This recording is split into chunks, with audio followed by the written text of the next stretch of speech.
coming back to school with me. We could have done it all so easily. Hi, my name is Craig Thompson-Wood. I'm your host on Teaching with Board Games. Happy Halloween. Back to you today with a special, Halloween special with King of Tokyo by Yellow. So in looking at the report card for King of Tokyo, I'm going to give the number of players a B+. It plays from 3 to 6 players, and so because it plays up to that high of 6, my B range is a 4, so anything above that, slightly above that, gets the B+. For learning for this game, I'm actually going to give it an A+, which may sound odd for this game. I mean, it's a fun, sort of lightweight game, not a lot of sort of heavy core learning in there, but the thing that makes it so interesting for me is that it is so versatile in terms of who you can play with. Because it has these cartoony monsters and things, it can appeal to children. But because of the strategies and things behind it and the fun sort of take that aspect to it, it can also appeal to adults. So it has this wide range of people who will play it. But then also when you look at the mechanics in there and what's available in the game and what it could be used to teach, I mean, it is a lot there. I mean, if you look at the fact that, well, for one, you're using dice, so there's some simple probabilities. You have cards with text on them, so you're doing your reading. Then you have all your critical thinking, your problem-solving stuff as you're trying to, manipulate your way to winning the game. There's a lot to it, and just that alone. But so, like I'm saying, with the probabilities, let's just sort of focus on that. So, with the 6-sided dice, you have different faces on the dice with different things on them.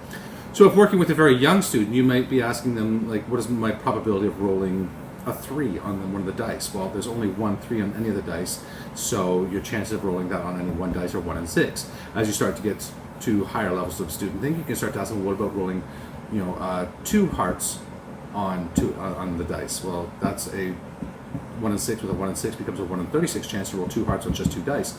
But then if you have 5 dice, what are your chances on those 5 dice of rolling 2 hearts on 2 of those 5 dice? And then all the way up to, you could do some crazy level statistics kind of stuff from university by saying, well, if you have the 5 dice and you're or the 6 dice, and you're trying to get all 6 different faces, and you have, say, 3 rerolls from other bonuses and things you have, what would be your probability of being able to roll all the 6 different faces with those 3 rerolls?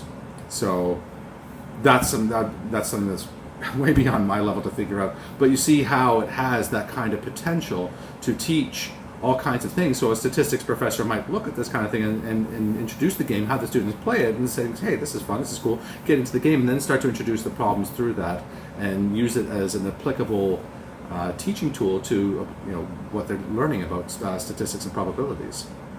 So overall, like I'm saying, from the very simple to the super complex, this game has a lot of range. So that's why I give it the A+. For fun, I'm going to give the game an A.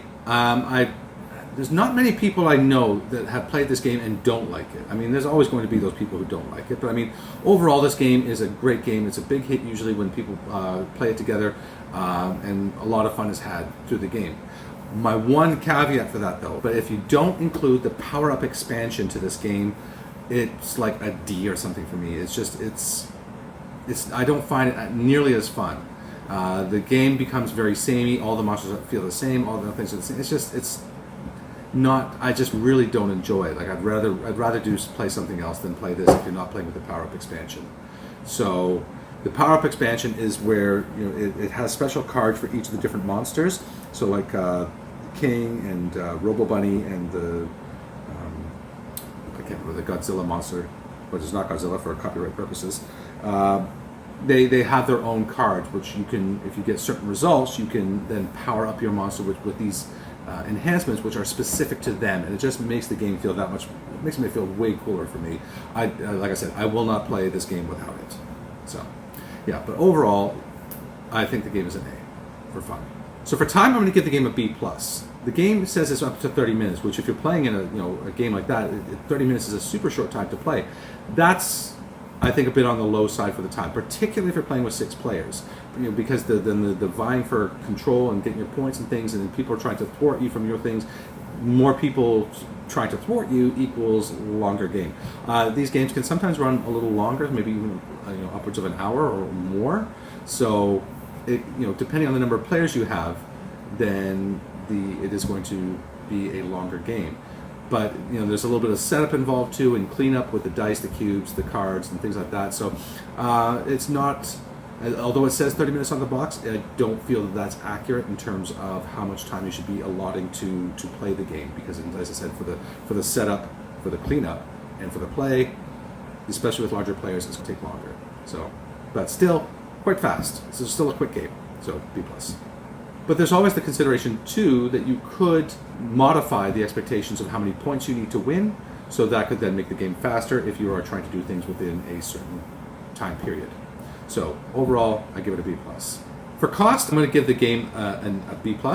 It's $35 at Level Up. Now currently it's sold out at Level Up, but I'm sure they can get more copies in.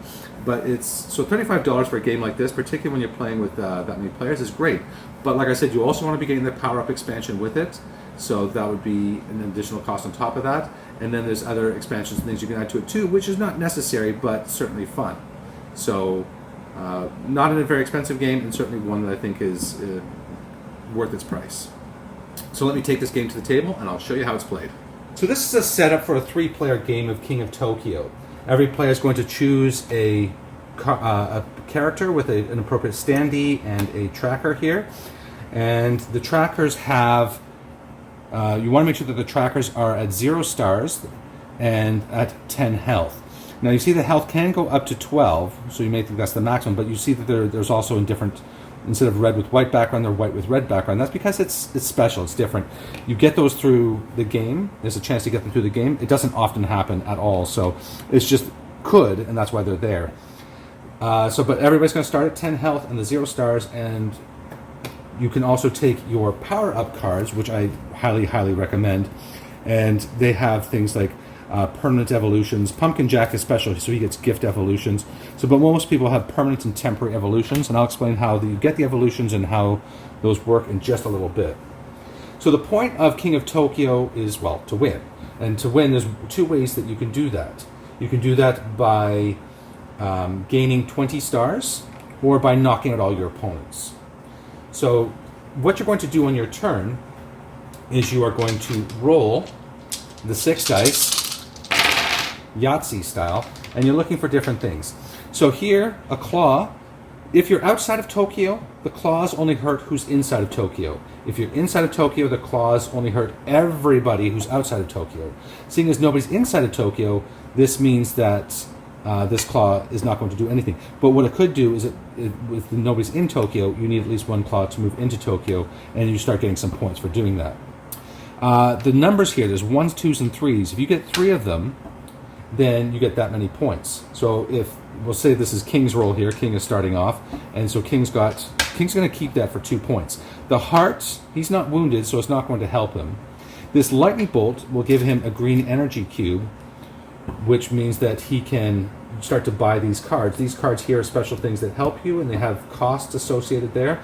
So this costs 4 energy, 7 energy, 3 energy, and they have different abilities. So like this one says keep, and this aids you in this way. Your monster has evolved in a certain way to gain poison quills. This is a discard, so this, when you get it, it happens right away. All other monsters are losing 5 fame points.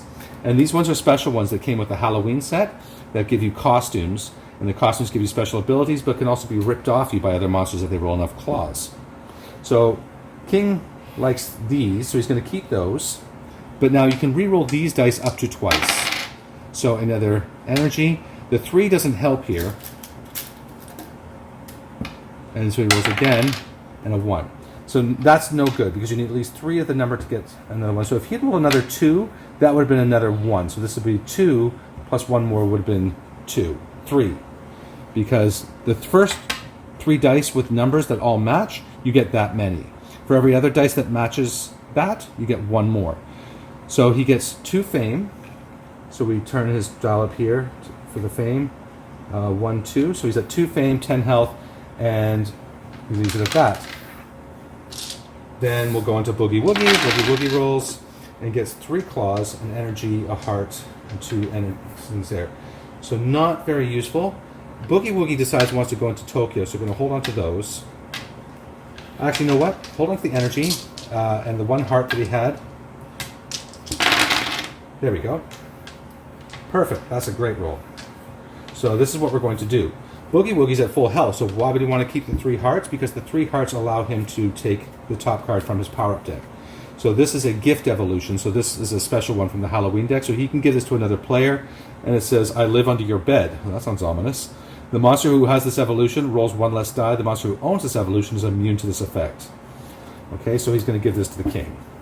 So he lives under the king's, but he's scaring the king. So that was that. Those 3 dice counted towards his evolution. He gets 2 energy cubes, and with the 1 claw, he now moves into Tokyo. As soon as you move into Tokyo, you gain 1 fame point. If he's there at the start of his next turn, he will gain 2 fame points. And he gets 2 fame points for every turn that he is in there. Now, Tokyo Bay, you see it says 5 to 6. It's only for 5 to 6 players. And then Pumpkin Jack will go. Pumpkin Jack rolls the dice. 3-3 heart heart. He'll keep those and see what he can get. And 1 sting and oh, very nice. So he gets 3 fame. So he gets 3 fame. 1, 2, 3 for these 3, and then 3 hearts means he gets an evolution. So it's a temporary evolution. So with a temporary, you have to play it right away. So it says Feast of Crows. Discard this evolution to oblige each monster to give you your choice of 1 heart, 1 star, or 1 energy, their choice. So the king will give him a bat, and Boogie Woogie will go down to 0 points and give Pumpkin Jack 1 fame. King's going to go. He'll roll. He'll do his, so King will roll. So okay, and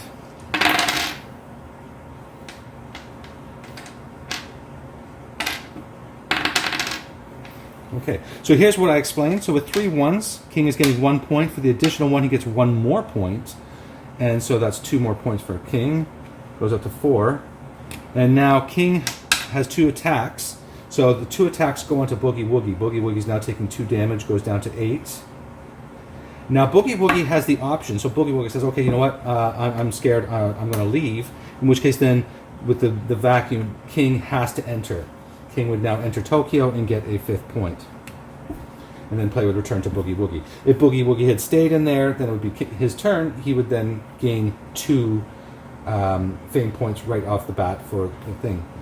Then he rolls and rolls and rolls. So he does 1. So King takes 1 damage. So that's the 1 damage. The 1 is useless, and he gets 4. So 1, 2, 3, 4. And maybe what he's going to do then, he's going to decide to buy poison quills. He's with poison quills now, so that goes there. And so now whenever he rolls 2, 2, 2, his attacks will do 2 damage. 2 extra damage. The game goes on and on and on until we have 1 monster standing or somebody reaches the 20 points for the victory. And that is King of Tokyo. So that's going to wrap it up for today's episode of King of Tokyo. If you have any questions about this game or have any other ideas for games you might like to see on the channel, please leave me a message in the comment section below. If you have any other ideas for topics such as gamification, game-based learning, or anything to do with education and games and pedagogy, please leave me a message and I'd be happy to hear your ideas, and I'll certainly write back to you. If you're new to the channel, I am putting out content on a weekly basis. All about gamification, game-based learning, and board games and how they can be used in classroom settings or for teaching young kids at home or just helping yourself learn and develop as a lifelong learner. So please, if you're liking what you're seeing, please remember to hit like and subscribe down below, little bell for notifications so that you get notified every time I'm putting out new content each week. Well, until next time, I'm Craig Thompson-Wood, your host with Teaching with Board Games, saying thanks for coming to the classroom. Are you coming back to school with me? We could have done it all.